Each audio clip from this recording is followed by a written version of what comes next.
ನಮಸ್ತೆ, welcome to TV Kannada. ಕಳೆದ ಒಂದು ವಾರದಿಂದ ಕರಾವಳಿ ಜಿಲ್ಲೆಗಳಲ್ಲಿ ವರುಣ ಬಿಟ್ಟು ಬಿಡದೆ ಆರ್ಭಟಿಸುತ್ತಿದ್ದಾನೆ. ಮಂಗಳೂರಿನ ಪಂಪ್ ವೆಲ್ ಸೇರಿ ಅನೇಕ ಪ್ರದೇಶಗಳು ಮುಳುಗಡೆಯಾಗಿದೆ. ಅಲ್ಲದೆ ನದಿ, ಹಳ್ಳ, ಕೊಳ್ಳಗಳು ಅಪಾಯಕಾರಿಯಾಗಿ ತುಂಬಿ ಹರಿಯುತ್ತಿದ್ದು ಆರೆಂಜ್ ಅಲರ್ಟ್ ಘೋಷಣೆ ಮಾಡಲಾಗಿದೆ. ಹೌದು, ಕರ್ನಾಟಕದ ಬಹುತೇಕ ಕಡೆಗಳಲ್ಲಿ ಮುಂಗಾರು ಅಬ್ಬರ ಹೆಚ್ಚಾಗಿದೆ.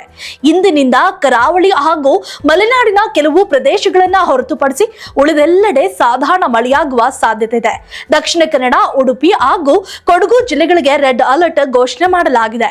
ಇನ್ನು ಚಿಕ್ಕಮಗಳೂರು, ಶಿವಮೊಗ್ಗ, ಉತ್ತರ ಕನ್ನಡ ಜಿಲ್ಲೆಗಳಿಗೆ ಆರೆಂಜ್ ಅಲರ್ಟ್, ಬೆಳಗಾವಿ, ಹಾಸನ, ಮೈಸೂರು ಜಿಲ್ಲೆಗಳಿಗೆ ಯೆಲ್ಲೋ ಅಲರ್ಟ್ ಅನ್ನ ಘೋಷಣೆ ಮಾಡಲಾಗಿದೆ.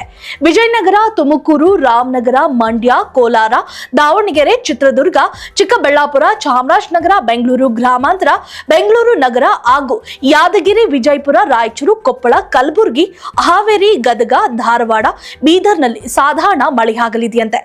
ಇನ್ನು ಇತ್ತ ಭಾಗಮಂಡಲ, ಗೇರುಸೊಪ್ಪ, ಆಗುಂಬೆ, ಸಿದ್ದಾಪುರದಲ್ಲಿ ಅತಿ ಹೆಚ್ಚು ಮಳೆಯಾಗಿದೆ.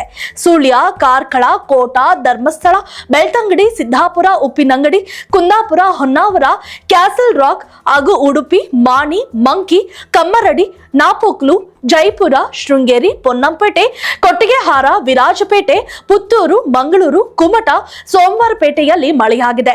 ಹಾಗೂ ಪಣಂಬೂರು, ಕಾರವಾರ, ಕಳಸ, ಕೊಪ್ಪ, ಹೊಂಚದಕಟ್ಟೆ, ತ್ಯಾಗರ್ತಿ, ಬನವಾಸಿ, ಲೊಂಡಾ, ಖಾನಾಪುರ್, ಮುಲ್ಕಿ, ಶಿರಾಲಿ, ಬಾಳೆಹೊನ್ನೂರು, ಎನ್ಆರ್ಪುರ, ಕೋಣನೂರು, ಮುಂಡಗೋಡು, ಕಿರವತ್ತಿ, ಹಾರಂಗಿ, ಅರಕಲಗೋಡು ಹಾಗೂ ಬೇಲೂರು, ಅಜ್ಜಂಪುರ, ರಾಯಚೂರು, ಲಕ್ಷ್ಮೇಶ್ವರ ಹಾಗೂ ಹಾವೇರಿಯಲ್ಲಿ ಮಳೆಯಾಗಿದೆ.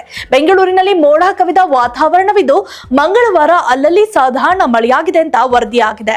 If you like this video, ಬೇಗ ಲೈಕ್ ಮಾಡಿ, ಕಾಮೆಂಟ್ ಮಾಡಿ, ಶೇರ್ ಮಾಡಿ ಹಾಗೂ ಯೋಯೋ ಟಿವಿ ಕನ್ನಡವನ್ನು ಸಬ್ಸ್ಕ್ರೈಬ್ ಮಾಡಿ.